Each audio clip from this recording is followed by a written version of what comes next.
Hello everyone. Throughout the history, certain groups and individuals within our society have suffered discrimination or hurt as a result of racial prejudice in our society. So it is important to take necessary steps to combat those negative prejudice in order to create better and friendly society.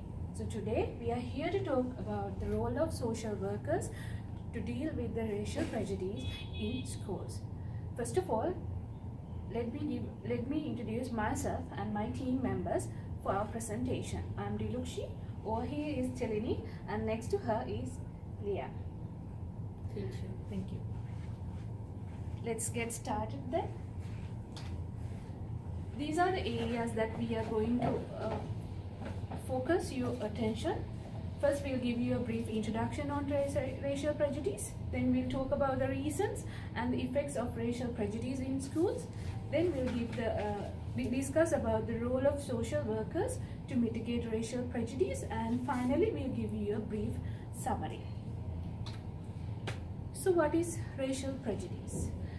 Racial prejudice is an affective feeling toward a person solely based on that person's sex, gender, age, race or ethnicity, religion, language, social class, physical appearance, occupation or employment.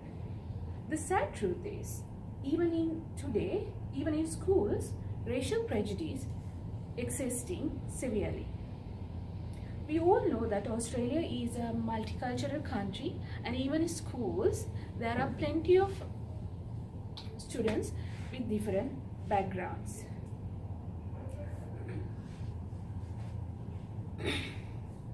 Even though school provides a safe and supportive environment for their students to encourage positive relationship with their students with school policies, conflicts in schools remains a reality.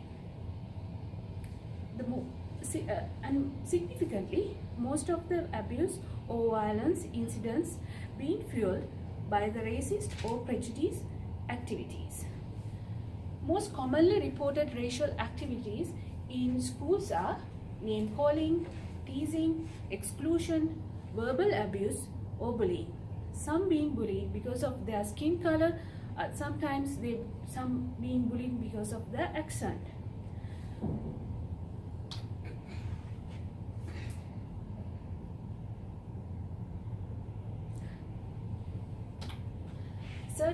Studies found around 70% of Australian school students have experienced some form of racism, ranging from verbal comments, violence, and 67% of these incidents have been at school. Moving to the next slide. Lack of recognition of cultural diversity, biased cultural practices, lack of social school community relationships, prejudice attitudes of both children and students, and also mistrust and fear of difference may lead to intolerance and prejudice. Thank you. Over to you, Telini.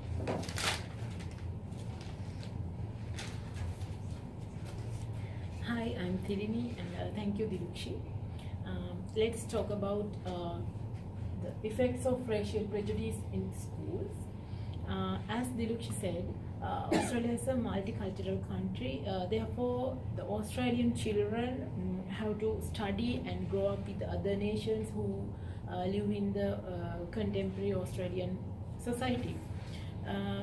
However, the racism can be damage both individuals and learning and working environment, because the first one is racial prejudice generates tension within school communities and narrow the educational experience of all students in school. The reason is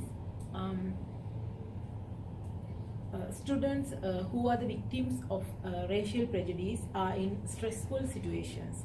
So they can't pay fully attention to the school activities.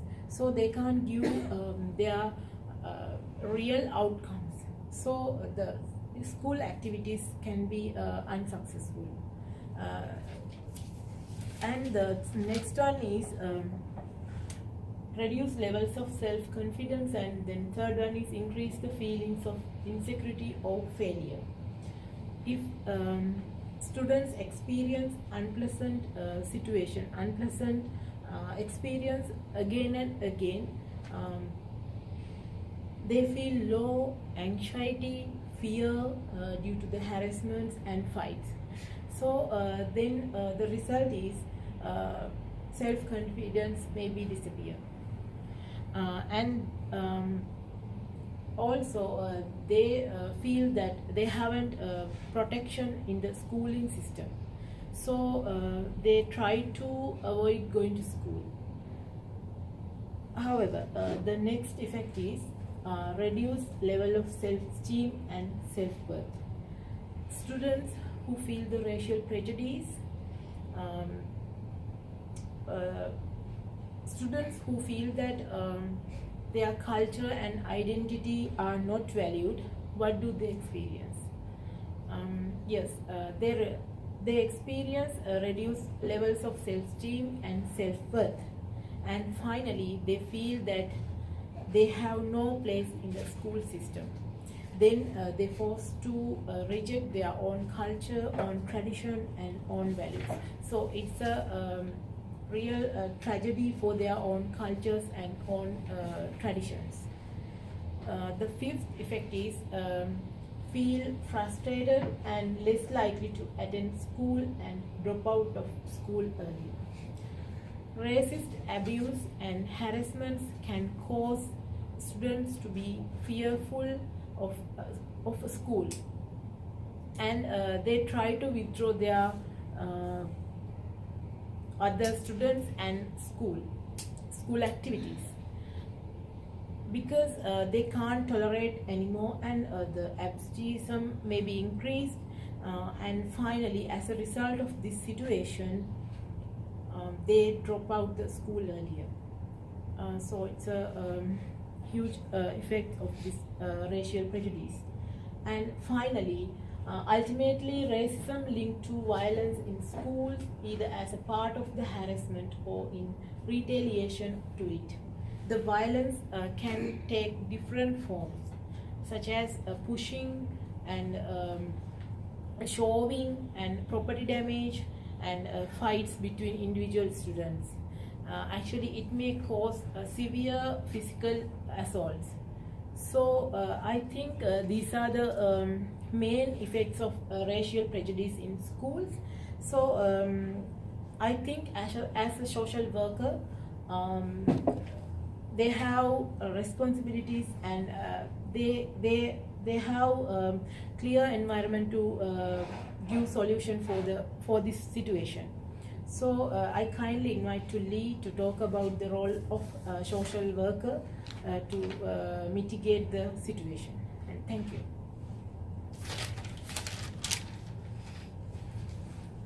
Thank you, Thelini. So my name is Leah, and I'm here to talk about the role of social workers to mitigate this situation in our schools.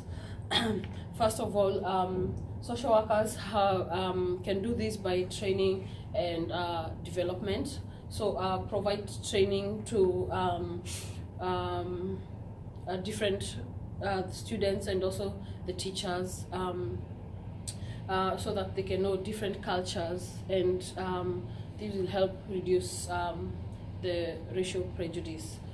These also provide support to teachers in culturally inclusive teaching practices. And the second broad point is student support.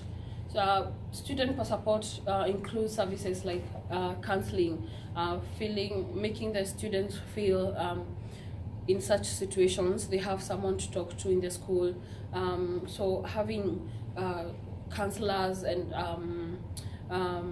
the social workers that the students can go to, it is very important in curbing this situation. And also encourage students to participate in activities in order to promote community relationship. As we all know, togetherness brings harmony, and people are able to learn different things from different cultures, and this could help in reducing this situation. The third broad category is promote parents and community involvement. So encourage schools and other communities to participate in key community events. For example, in Melbourne, we can have festivals. We can encourage schools to participate in these festivals. Or the school can have their own festival where they all come together and celebrate different cultures, and schools and students wear different attires that represent their cultures. There's also provide support to schools to ensure they are able to communicate effectively with their diverse communities, including so people like interpreters. These will help them to communicate better, translators, community groups. It's very important. So monitoring and reporting is the last broad point. And at this point we have social workers should participate in ensuring going through the policies more oftenly and seeing what is working and what is not working.